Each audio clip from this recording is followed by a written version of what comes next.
Hello everyone, CGPSC ABCD में आप सभी का स्वागत है। इस वीडियो के अंदर हम इंग्लिश ग्रामर का एक प्रैक्टिस टेस्ट लेकर आए हैं, या फिर कह लीजिए प्रैक्टिस सेट लेकर आए हूँ, जो कि इसमें 30 बेस्ट एमसीक्यू होंगे। ठीक है, बहुत ही अच्छे एमसीक्यू मैं लेकर आया हूँ आपके लिए।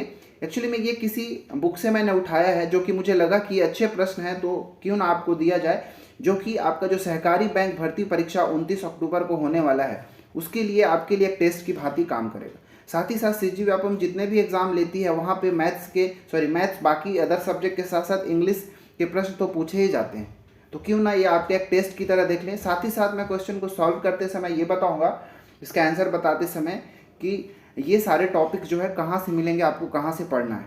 ठीक है, तो वो सारे टॉपिक्स को एक बार रिवाइज करके चले जाएंगे। ठीक है, चलिए शुरू करते हैं, बढ़ते हैं क्वेश्चन नंबर 1 की ओर। पहला प्रश्न है कि choose the correct passive voice of the given sentences. मतलब जितने भी यहाँ पे 4 सेंटेंसेस दिए गए हैं इस क्वेश्चन के अंदर, तो इसमें से कौन सा जो है प्रॉपर तरीके का एक पैसिव वॉइस है, उसको कैसे आइडेंटिफाई करेंगे। तो देखिए, ये जो पैसिव वॉइस है, एक्टिव वॉइस, अर्थात मैं कह लूँ कि जो वॉइस वाला जो चैप्टर है उसको आपको कहाँ से पढ़ना है, तो हमारा ही जो चैनल है उसमें आप जाएंगे तो इंग्लिश का एक प्लेलिस्ट मिल जाएगा।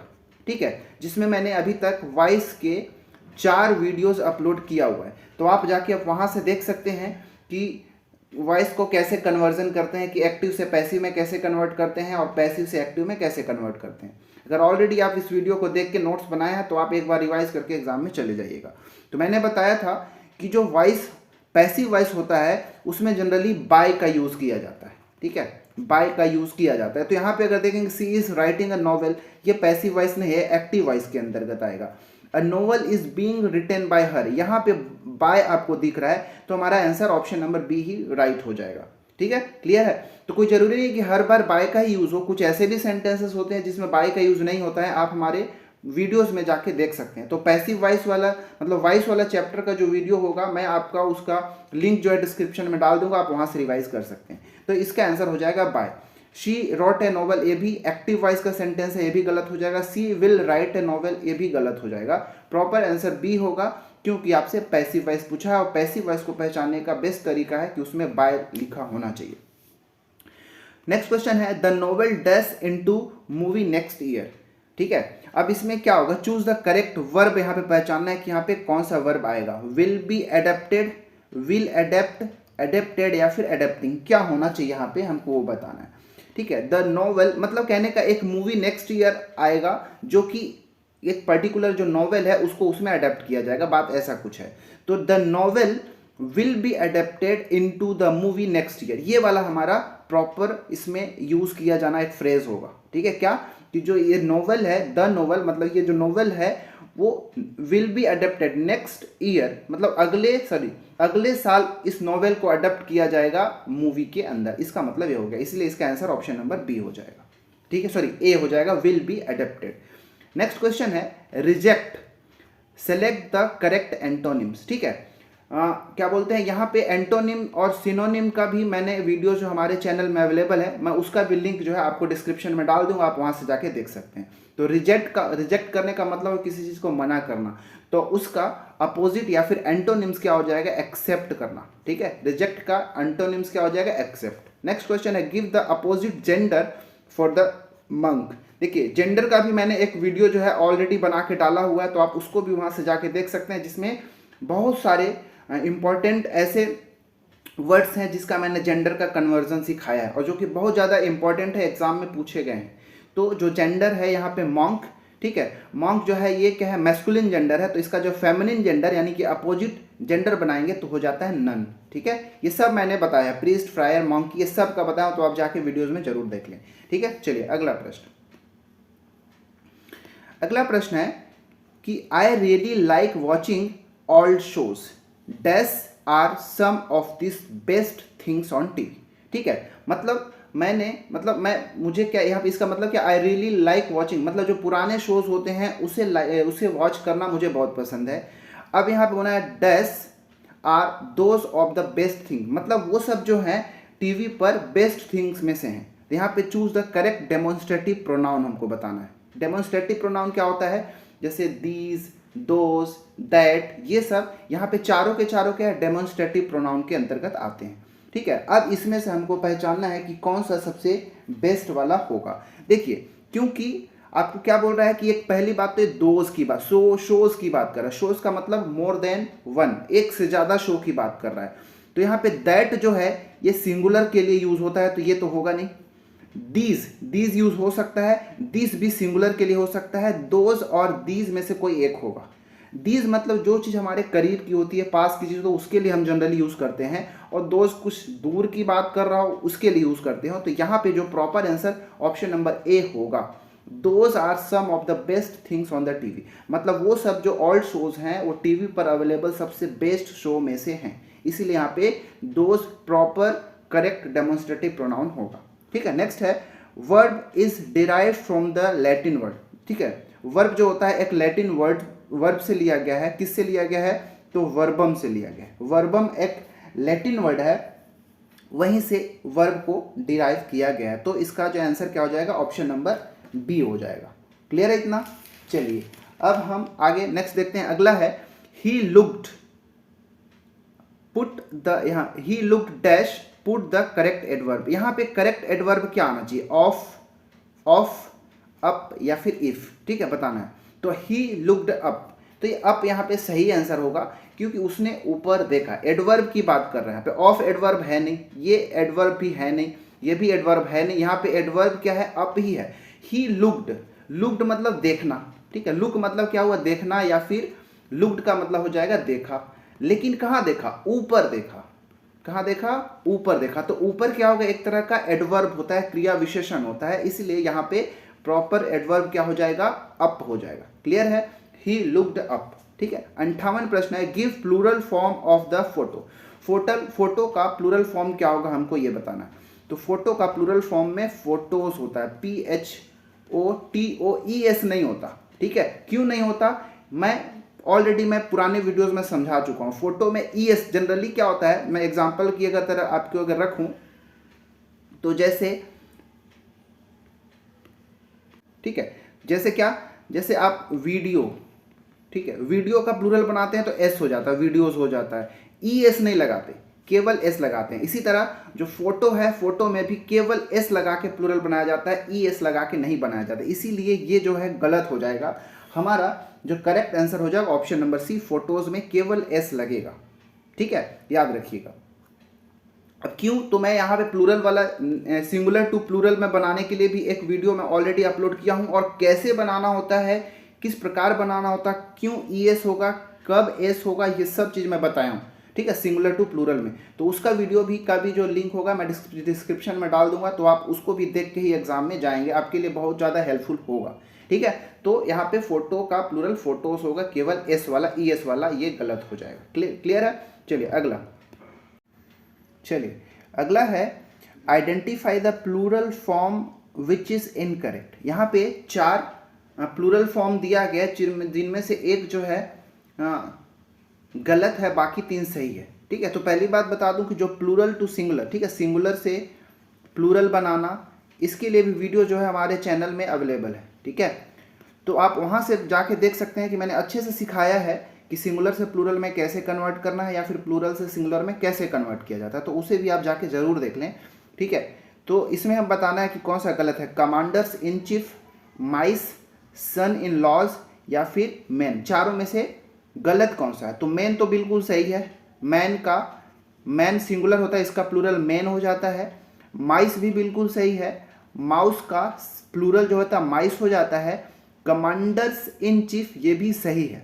ठीक है, इसमें से जो मेन वर्ब होता है, जो मेन नाउन होता है, उसका यूज किया जाता है। जैसे कमांडर इन चीफ, तो कमांडर जो यहाँ पे मेन वर्ड होता है। ठीक है, मेन यहाँ पे नाउन होता है, तो कमांडर का ही प्लूरल कमांडर्स बनाया जाता है। इसीलिए ये जो है कमांडर्स इन चीफ ये भी बिल्कुल सही है, परंतु यहाँ पे गलत हो जाएगा क्योंकि सन इन लॉ, इन तीनों में अगर मेन रूट वर्ड को पहचानेंगे तो सन है। ठीक है, तो सन का सन्स हो जाना चाहिए, तो ये गलत हो जाएगा। ठीक है, ये गलत है। इसका प्रॉपर अगर देखोगे तो सन्स इन लॉ होता है। ठीक है, याद रखिएगा। इसका आंसर हो जाएगा ऑप्शन नंबर सी। अगला है I will not be able to dash complete my project on time. ठीक है, यहाँ पे इस कंप्लीट का प्रॉपर यहाँ पे वर्ब क्या होगा वो बताना है। बोला है इसमें कि मैं जो है अपने प्रोजेक्ट को सही टाइम पे कंप्लीट करने में एबल नहीं हूँ। तो यहाँ पे कंप्लीट का प्रॉपर क्या होगा, कंप्लीटेड, कंप्लीटिंग, कंप्लीट या फिर कंप्लीट। तो इसका प्रॉपर जो होगा कंप्लीट ही होगा, ठीक है। इसीलिए इसका आंसर ऑप्शन नंबर सी हो जाएगा। I will not be able to complete my project on time. मैं अपने प्रोजेक्ट को सही समय पे कंप्लीट करने में असमर्थ हूँ। इसका आंसर क्या होगा, ऑप्शन नंबर सी नहीं होगा, complete, option number D complete होगा, ठीक है। कंप्लीट ये तीनों के तीनों गलत है, option number D right answer यहाँ पे होगा, ठीक है। क्योंकि फ्यूचर इंडेफिनिट का है, फ्यूचर इंडेफिनिट टेंस का ये सेंटेंस है और उसमें जो है वर्ब का फर्स्ट फॉर्म का यूज़ किया जाता है, इसीलिए कंप्लीट यहाँ पे वर्ब का फर्स्ट फॉर्म है और इसी का यहाँ पे यूज़ किया जाएगा। अगला प्रश्न है जो कि हमको देखना है, डैश सन शाइन्स ब्राइटली, ठीक है। इसमें से कौन सा आर्टिकल यूज़ किया जाएगा। तो आर्टिकल के लिए भी वीडियो जो है हमारे चैनल में अवेलेबल है, आप उसको भी जाके देख सकते हैं कि आर्टिकल को किस तरह से यूज़ किया जाता है, ठीक है। ए एंड द में से कौन सा यहाँ पे आर्टिकल होगा, बिकॉज सन के साथ, सन जो है पूरा यूनिवर्स में एक इकलौता है, तो ऐसे चीज़ों के लिए द का यूज़ किया जाता है। तो यहाँ पे द सन का यूज़ किया जाएगा, द सन शाइन्स ब्राइटली। इसका आंसर ऑप्शन नंबर सी हो जाएगा, ठीक है। अगला, the old man walked dash the road slowly, which preposition is suitable to fill in the blanks. यहाँ पे कौन सा प्रीपोजिशन प्रॉपर सुटेबल होगा भरने के लिए। यहाँ पे 4 प्रीपोजिशन दिया है, अक्रॉस, ओवर, बिसाइड और बिहाइंड, ठीक है। तो इसका जो सही आंसर है ऑप्शन नंबर ए, ठीक है। The old man walked across the road slowly, ठीक है। रोड के अक्रॉस ओल्ड मैन जो है यहाँ पे धीरे धीरे पास होता है, तो रोड को एक से दूसरे छोर पर जाने के लिए अक्रॉस वर्ड का यूज़ किया जाता है, ठीक है। तो याद करिएगा, ऐसा बहुत इंपॉर्टेंट चीज़ है। ये सब प्रीपोजिशन का मैं यूज़ कभी किसी वीडियो में लेकर आऊँगा कि कहाँ पे यूज़ किया जाता है, तो वहाँ पे ज़्यादा क्लियर हो जाएगा। जैसे ओवर का यूज़ किया किसी चीज़ के ऊपर करते हैं, जैसे कोई चीज़ है उसको टच नहीं कर रहा है लेकिन ऊपर साइड है, तो उसको हम ओवर का यूज़ करते हैं। जैसे ओवर ब्रिज, ठीक है, ओवर हेड, ठीक है, याद रखिएगा। जैसे रोड के ऊपर चल रहा है अगर कोई कार, तो ऑन रोड हम लिखते हैं, लेकिन कोई चीज़ ऊपर ऊपर उड़ रहा हो जो रोड से टच नहीं कर रहा है, जैसे जो ओवर ब्रिज बनाते हैं ये रोड से टच नहीं होता, ऊपर से होता है, इसीलिए हम उसको ओवर ब्रिज कहते हैं। तो ये सब जो है समझाने का चीज़ है, तो किसी और वीडियो में मैं अच्छे समझाऊंगा। यहाँ पे अक्रॉस का यूज़ करना प्रॉपर होगा, ठीक है। चलिए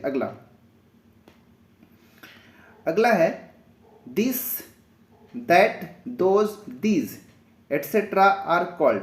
ये सबको क्या कहते हैं, personal pronoun, demonstrative pronoun, interrogative pronoun या फिर डिस्ट्रीब्यूटिव प्रोनाउन, क्या कहा जाता है। तो इसको कहते हैं हम डेमोन्स्ट्रेटिव प्रोनाउन, ठीक है। दिस, दैट, दोज, दीज ये सब के सब क्या कहलाते हैं, डेमोन्स्ट्रेटिव प्रोनाउन कहलाते हैं। अगला है dash sketch is the awesome, ठीक है, which article will be suitable to fill in the blanks. यहाँ पे कौन सा आर्टिकल रखना सही होगा, स्केच है यहाँ पे, ठीक है। तो स्केच के साथ ए लगाएंगे, एन लगाएंगे, द लगाएंगे, क्या लगाएंगे। तो यहाँ पे उसकी एक पर्टिकुलर स्केच की बात कर रहा है जो कि बहुत ही अच्छा है, ठीक है। तो यहाँ पे जनरली द स्केच का यूज़ होना चाहिए, सी आंसर होगा, द स्केच इज ऑसम। क्योंकि हमको स्केच के बारे में पता है कि वो ऑसम है, यहाँ पे डेफिनेट हो जा रहा है ना, ये जो हमारा नाउन है एक तरह का डेफिनेट, उसके बारे में कंफर्म हो गया कि यही चीज़ है। तो कोई कंफर्म चीज़ होता है तो उसके लिए हम क्या करते हैं, द का यूज़ करते हैं, इसीलिए यहाँ पे the sketch is awesome best suitable article होगा। अगला है शी वॉज लुकिंग डैश मी, वह मुझे देख रही है, ठीक है। तो यहाँ पे क्या यूज़ होगा, मी से पहले कौन सा यहाँ पे यूज़ किया जाना चाहिए प्रीपोजिशन, ठीक है, इन, एट, टू या फिर नन ऑफ द एबव। क्या she was looking to me होगा कि इन मी होगा कि इन, तो होगा नहीं, ठीक है। इसका जो सही आंसर होगा ऑप्शन नंबर बी होगा, ठीक है। She was looking at me, वह मुझे देख रही थी, शी वॉज लुकिंग एट होगा प्रयोग, ठीक है, याद रखना, ठीक है। चलिए अगला देख लेते हैं। अगला है a good name is better than dash, ठीक है। मतलब एक अच्छा नाम कमाना किससे अच्छा होता है, मतलब एक तरह का ये क्या है, प्रोवर्ब से कह सकते हैं। तो इसमें इसका जो इधर आगे का जो होता है वो होता है देन रिचनेस, ठीक है। मतलब बहुत ज़्यादा पैसा होने से अच्छा है कि एक इंसान का नाम अच्छा हो, ठीक है। नाम कमाना ज़्यादा अच्छा होता है इंसान से, ठीक है, मतलब पैसे से, ठीक है, याद रखिएगा। अगर नाम अच्छा है तो रिचनेस मैटर नहीं करता, नाम कमाना ज़्यादा बेटर होता है, इसीलिए इसका मतलब होता है a good name is better than richness. Option number ए इसका राइट आंसर हो जाएगा। अगला है अ बिट। बिट का मतलब क्या होगा? Something to eat, to help someone, a small amount या फिर नन ऑफ दैट। तो जब भी बिट का हम यूज़ करते हैं उसका मतलब होता है अ स्मॉल अमाउंट, छोटे से अमाउंट की बात करते हैं, अ लिटिल बिट, ठीक है, ऐसा कुछ। तो ये इसका आंसर ये हो जाएगा, ऑप्शन नंबर सी, ठीक है। अगला है he didn't bat an eye means the same as, मतलब यहाँ पे जो एक जो फ्रेज दिया गया है he didn't bat an eye, यहाँ से सेंटेंस दिया, उसका क्या मतलब होता है? He didn't see, he wasn't happy, he didn't show surprise, no one. इसका आंसर ऑप्शन नंबर सी होता है। देखिए he didn't bat an eye का मतलब क्या होता है कि किसी चीज़ से कोई सरप्राइज नहीं हो जाना, अगर किसी नया चीज़ उसको मिलता है तो वो सरप्राइज नहीं हो गया, मतलब नॉर्मल बना रहना। तो इसका मतलब ही डिडंट शो सरप्राइज, तो सरप्राइज को शो नहीं कर रहा है कि भाई चलो ठीक है जो है नॉर्मल है, ठीक है। अगला है change the gender. Gender change करना, फॉक्स का, फॉक्स तो ये क्या है? मैस्कुलिन जेंडर होता है, इसका फेमिनिन जेंडर क्या होगा? तो विक्सन होता है, VIXEN, विक्सन, ठीक है, याद रखिएगा। अगला है select the correct active form has the villa been occupied by them, ठीक है। इसका देखिए यहाँ पे हमको पैसिव वॉइस दिया हुआ है, इसका प्रॉपर एक्टिव वॉइस क्या होगा हमको वो बताना है। Has the villa been occupied them, अब इसका प्रॉपर क्या होगा? पहली बार इसको पहचानना कैसे? तो बाय का यूज हुआ तो ये तो पैसिव हो गया, अब इसको एक्टिव बनाना है। क्वेश्चन वाला सेंटेंस है, इंटरोगेटिव सेंटेंस है, इसका अब एक्टिव हमको बनाना है, ठीक है। पहचानना कैसे? देखिए पहली बात तो हैज हैव की बात कर रहा है, तो हैज हैव किस में होता है? प्रेजेंट परफेक्ट टेंस का सेंटेंस यहाँ पे हमको दिया हुआ है, ठीक है। तो जो हमारा जब एक्टिव वॉइस भी बनाएंगे तो प्रेजेंट परफेक्ट टेंस का ही होगा, मतलब हैज हैव वाला ही होगा। तो ये वाला तो ऐसे ही होगा, एलिमिनेट हो जाएगा। हैड भी एलिमिनेट हो जाएगा क्योंकि ये पास्ट का हो जाएगा, ये दोनों तो है एलिमिनेट। अब ये दोनों में डू का भी यूज नहीं होगा क्योंकि ये प्रेजेंट इंडिफिनिट के अंतर्गत आ जाएगा। तो यहाँ पे हम ऑप्शन से एलिमिनेट करके भी बना सकते हैं, option number C right answer हो जाएगा, ठीक है। Has the villa been occupied them का एक्टिव क्या होगा? एक्टिव वॉइस क्या हो जाएगा? Have they occupied the villa, ठीक है। तो ये ऐसे एलिमिनेशन मेथड से भी बहुत सारे क्वेश्चंस को बनाए जा सकते हैं, ठीक है। चलिए आगे देखते हैं। आगे है there are some fruits dash the basket, which preposition is suitable to fill the blanks. यहाँ पे कौन सा प्रीपोजिशन होना चाहिए? तो there are some fruits, fruits कहाँ होंगे? बाय तो होगा नहीं, ऑफ होगा नहीं, टू होगा नहीं, बास्केट के अंदर है ना, इनसाइड द बास्केट है ना। तो इसका ऑप्शन नंबर डी राइट होगा कि there are some fruits in the basket. Clear है इतना? चलिए अगला, प्रीपोजिशन का भी वीडियो ला दूंगा कि कहाँ पे क्या यूज किया जाता है और क्यों किया जाता है, तो आपको बहुत अच्छे से काम आ जाएगा वहाँ पे। अगला है सीमा इज क्राइंग साइलेंटली। सीमा जो है साइलेंटली मतलब चुपचाप रो रही है। Here is adverb. एडवर्ब क्या है? एडवर्ब का मतलब होता है क्रिया विशेषण, जो क्रिया की विशेषता बतलाए उसको ही हम क्या कहते हैं? क्रिया विशेषण या फिर एडवर्ब कहते हैं। तो यहाँ पे देखेंगे Seema is crying, crying is a verb, ठीक है, एक क्रिया है, and silently is an adverb. क्यों? बिकॉज ये साइलेंटली जो ये वर्ड है ये एडवर्ब इसलिए है क्योंकि ये क्राइंग की विशेषता बतला रहा है। रो तो रही है लेकिन कैसे? चुपचाप रो रही है, तो ये इसका विशेषता ये बतला रहा है, इसलिए साइलेंटली इज एन एडवर्ब, इसलिए ऑप्शन नंबर ए राइट आंसर हो जाएगा, ठीक है। चलिए अगला, the mistake dash by the team, ठीक है, जो टीम है उसके द्वारा एक मिस्टेक किया गया था, ठीक है। तो इज मेड होगा, वॉज मेड होगा, मेड होगा या वॉज मेड होगा? वॉज मेक होगा, क्या होगा? द मिस्टेक, क्योंकि ये ऑलरेडी मिस्टेक किया जा चुका है ना, ठीक है, तो ये पास्ट का होगा, तो इज तो होगा नहीं, इसको हटा दो, ठीक है। मेड ओनली यूज नहीं होगा क्योंकि मेड के साथ एक हेल्पिंग वर्ब भी आना चाहिए। ये क्या है? एक तरह का वर्ब है, तो ये इसके साथ एक, क्योंकि पास्ट फॉर्म है तो उसके लिए वॉज तो होना चाहिए, तभी तो हम उसको आइडेंटिफाई कर पाएंगे, केवल मेड से नहीं हो पाएगा। The mistake was made by the team, इसका answer option number B right हो जाएगा। वॉज मेक नहीं होगा क्योंकि वॉज अगर हम पास्ट का यूज कर रहे हैं तो उसका सेकेंड फॉर्म मेक का होना चाहिए, इसीलिए ये वाला नहीं होगा। ये अकेले तो होगा नहीं क्योंकि उसके साथ हेल्पिंग वर्ब की जरूरत पड़ेगा, ठीक है। The mistake was made by the team, ठीक है, इसलिए इसका आंसर ऑप्शन नंबर बी हो जाएगा। अगला सेम क्वेश्चन यहाँ पे रिपीट कर दिया तो इसका भी आंसर वॉज मेड ही होगा। The mistake was made by the, ठीक है। चलिए अगला, आगे हमारा अगला प्रश्न है कि the letter dash by the postman tomorrow, ठीक है। लेटर जो है डिलीवर किया जाएगा, ठीक है, लेकिन किसके द्वारा, पोस्टमैन के द्वारा अगले दिन। तो यहाँ पे जो प्रॉपर जो सेंटेंस यहाँ पे यूज होगा फ्रेज विल बी डिलीवर्ड, ठीक है, the letter will be delivered by the postman tomorrow, ठीक है, याद रखिएगा। इसका आंसर हो जाएगा will be delivered, option number A. 56वां प्रश्न, find the correctly spelled word. देखिए अब मिस स्पेल्ड वर्ड जो है हर एक एग्जाम में पूछे जाते हैं सीजी व्यापम का, तो मिस स्पेल्ड वर्ड का 50 से 100 इंपॉर्टेंट जो मिस स्पेल्ड वर्ड होते हैं मेरे वीडियो चैनल में अवेलेबल है इंग्लिश वाले में, तो उसका भी मैं लिंक डिस्क्रिप्शन में डाल दूंगा, आप वहां से उसको एक बार रिवाइज करके जाएं। पिछले बार एग्जाम में फंसे हुए थे कई सारे क्वेश्चन, तो इसका आंसर जो है ऑप्शन नंबर बी होगा, अप्रेंटिस का, ठीक है। यहाँ पे अप्रेंटिस का प्रॉपर स्पेलिंग क्या है, APPRENTICE, ये होता है, बाकी ये तीनों जो है गलत है, अप्रेंटिस का स्पेलिंग ये होता है। नेक्स्ट है you should finish your work dash hour, ठीक है, मतलब यहाँ पे प्रॉपर आर्टिकल की बात कर रहा है, आर्टिकल आवर के साथ हम एन का यूज करते हैं, ठीक है, याद रखिएगा, इसीलिए हमारा ए होगा, क्योंकि आवर को जब हम प्रोनाउंस करते हैं तो हावर नहीं करते, एच साइलेंट होता है, आवर की तरह करते हैं, तो वावेल साउंड के साथ हम प्रोनाउंस कर रहे हैं ना, इसीलिए उसके साथ हम एन का यूज करते हैं। आर्टिकल वाला वीडियोज में मैं अच्छे से समझा हूं, तो आप वहां पे जाके देख सकते हैं। इसका आंसर ऑप्शन नंबर बी हो जाएगा। अगला है she was to be dash engineer, ठीक है, she wants to be dash engineer, मतलब इंजीनियर बनना चाहती है, तो यहाँ पे क्या होगा, ए एन द आर्टिकल में से क्या यूज होगा, तो एन इंजीनियर होगा, क्योंकि इंजीनियर में देखिए ई जो है वॉवेल साउंड यहाँ पे हो रहा है जब प्रोनाउंस कर रहा हूँ, तो इंजीनियर ई क्या है, वॉवेल साउंड है, इसलिए हम एन का यूज करते हैं, ठीक है। इसका आंसर ऑप्शन नंबर बी हो जाएगा, ठीक है। चलिए नेक्स्ट, अगला है I can't forget dash kindness with which he treated मी, मैं उसकी इस दयालुता को भूल ही नहीं सकता जिसकी वजह से, उस दयालुता के साथ उसने मुझे ट्रीट किया था। तो यहाँ पे काइंडनेस के साथ क्या यूज करोगे, ए सम द या फिर an, I can't forget the kindness यहाँ पे सुटेबल होना चाहिए, ठीक है, द, ठीक है, I can't forget the kindness with which he treated me, the right answer होगा, ठीक है, याद रखिएगा। अगला है dash rich man donated all his money to the charity, यहाँ पे क्या यूज होगा, कौन सा आर्टिकल होगा यूज, ए एन द, ठीक है।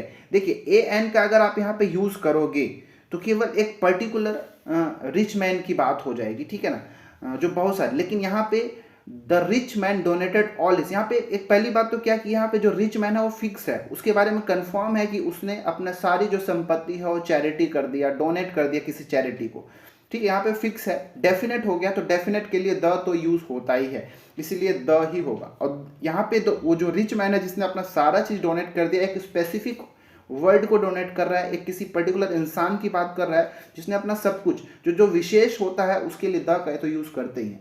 तो यहाँ पे the rich man donated all his money to the charity, proper suitable article होगा।